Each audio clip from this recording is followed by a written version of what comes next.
Hi and welcome back to Eyes on Carnivore. My name is Sean and today I'm hungry. That's right. And today we're going to talk about hunger signals because in the past, before I was on the carnivore diet, I was always hungry. You could ask me any time of the day, are you hungry? Yes, I'm hungry. Are you hungry? Yes, I'm hungry. Every day, every time of the day. Didn't really matter. And now, all those hunger signals, all those satiety signals with leptin and ghrelin are now balanced out perfectly. And I think we should learn about that a little bit more. I'm going to cook up this and eat it.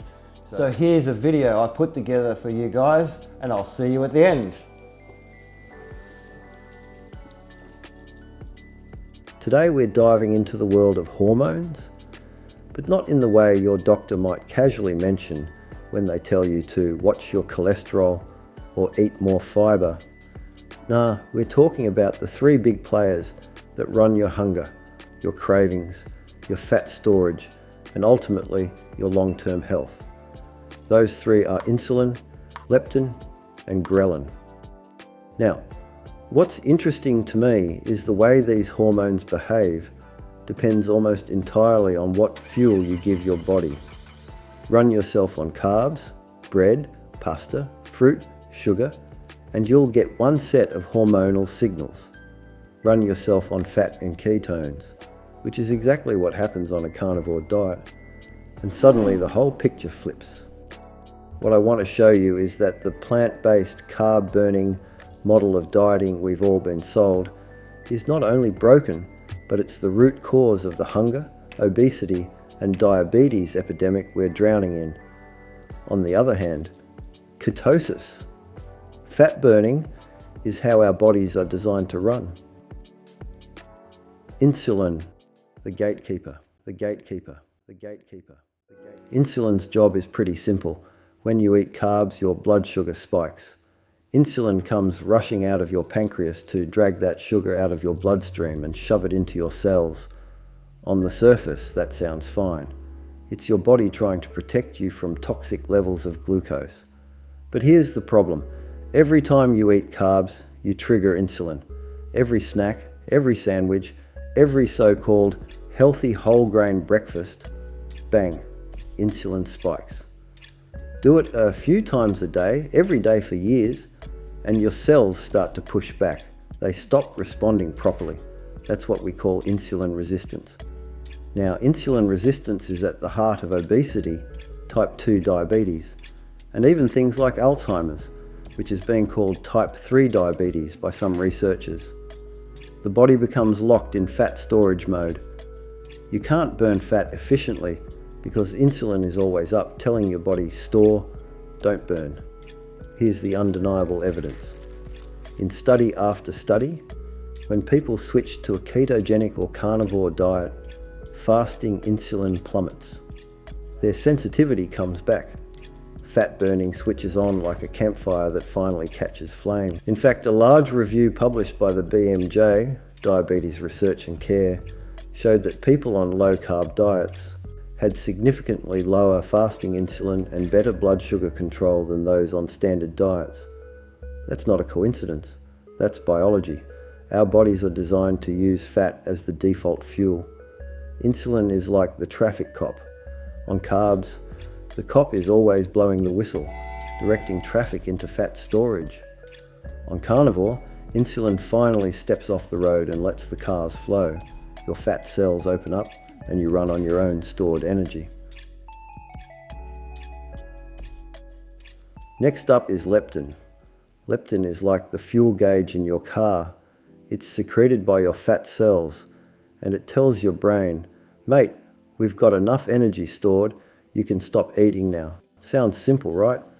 But here's where plants and carbs mess it up. High-carb diets, especially with processed food and fibre, cause leptin resistance. The signal doesn't get through. Your brain thinks the tank is empty when it's actually overflowing. So you keep eating, you keep snacking, you keep chasing energy even though you've got kilos of it strapped around your waist. That's why you'll meet people who say, I eat every 2 hours, or I get shaky. That's not normal. That's a broken hormonal system. Now compare that to what happens on carnivore. Because you're not spiking insulin every 5 minutes, leptin sensitivity comes back. Your brain actually hears the signal again. You eat a big ribeye for lunch and suddenly you're not hungry for 8, 10, even 12 hours. You're fueled up and your brain knows it. And this isn't just anecdote. Research in nutrition and metabolism showed that when participants switched to zero carb for just 3 days, leptin levels dropped, meaning the body was becoming more sensitive to the hormone. Less leptin floating around, but the signal was stronger. It's like turning down the static on a radio so you can actually hear the music. This is why carnivore folks, myself included, are blown away by how natural fasting feels. You don't have to white knuckle it, you're just not hungry. That's leptin doing its job, finally unblocked. Ghrelin, the hunger gremlin. Now let's talk about the flip side of leptin. Ghrelin, the hunger hormone.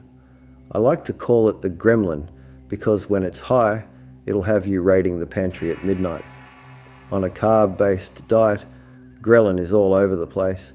You eat cereal for breakfast, your blood sugar spikes and crashes, and boom, ghrelin shoots up. You're hungry again 2 hours later.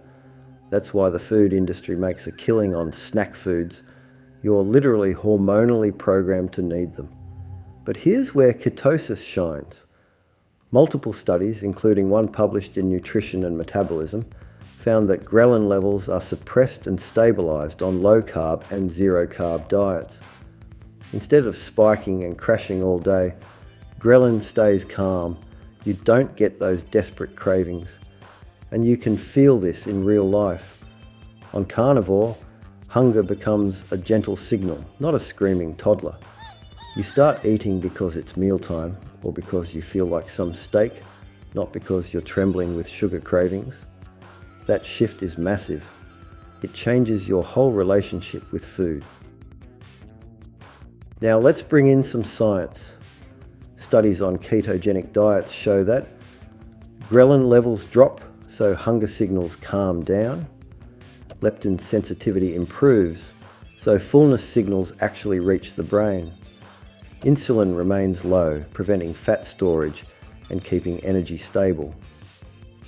The 2016 study by Nuttall and colleagues looked at how ghrelin and leptin respond to short-term starvation versus a carbohydrate-free diet in men with type 2 diabetes. They found that on a carbohydrate-free diet, ghrelin levels were significantly suppressed, meaning participants felt less hungry, and leptin sensitivity improved, helping fullness signals reach the brain more effectively. In contrast, short-term fasting without carb restriction didn't produce the same hormone balance. This shows that removing carbs, rather than just skipping meals, stabilizes hunger and satiety hormones. A 2003 study from Roden and colleagues examined how insulin directly influences ghrelin and leptin levels in humans.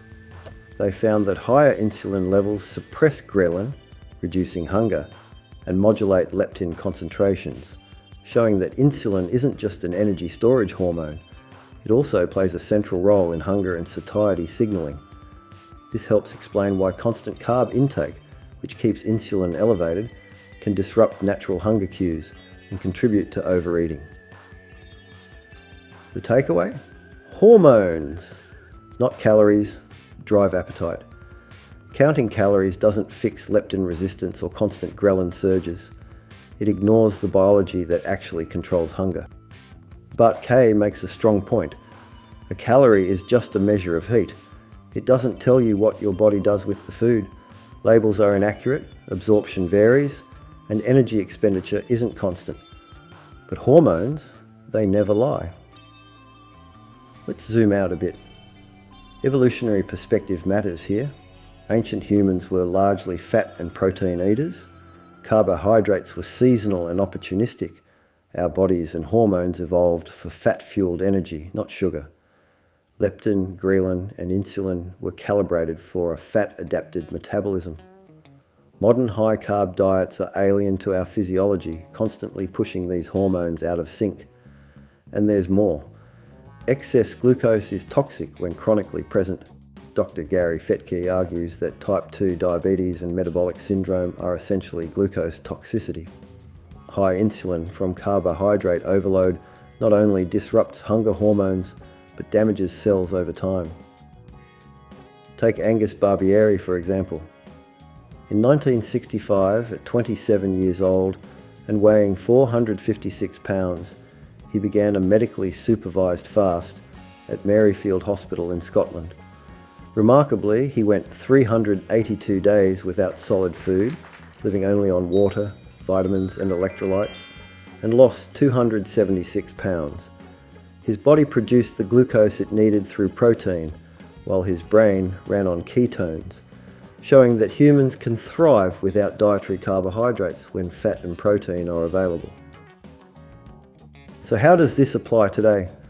Think about meal composition. Eating eggs, steak, or salmon stabilises insulin, keeps leptin working, and drops ghrelin naturally.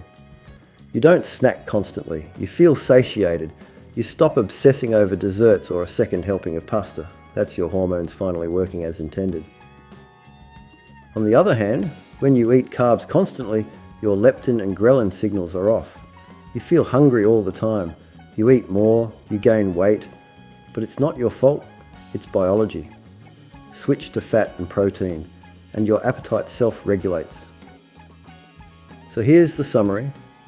Insulin spikes with carbs, locks fat away, and disrupts appetite signals. Leptin tells you when you're full, but only works if insulin isn't constantly high. Ghrelin drives hunger, but only calms down when fueled by fat. Fat and protein restore this system. You feel full, cravings disappear, energy stabilises. For those wanting to dig deeper, check out my playlist on carbs being non-essential. It's packed with videos and research supporting this approach. Links in the description. Listen to your biology, trust your hormones, stop chasing carbs and sugar highs. Fuel yourself on fat and protein, and let leptin, ghrelin and insulin do their jobs. That's how humans were built to run, and that's how you finally take control of hunger. Well, there you have it, folks. I hope you've learned a little bit about that. Every time I do these videos, I learn a little bit more myself. And if you're hungry for more, wink, please like and subscribe, hit the notification bell, make that ring, make it ring a ding ding. Leave me a comment, please, and I'll catch you in the next one.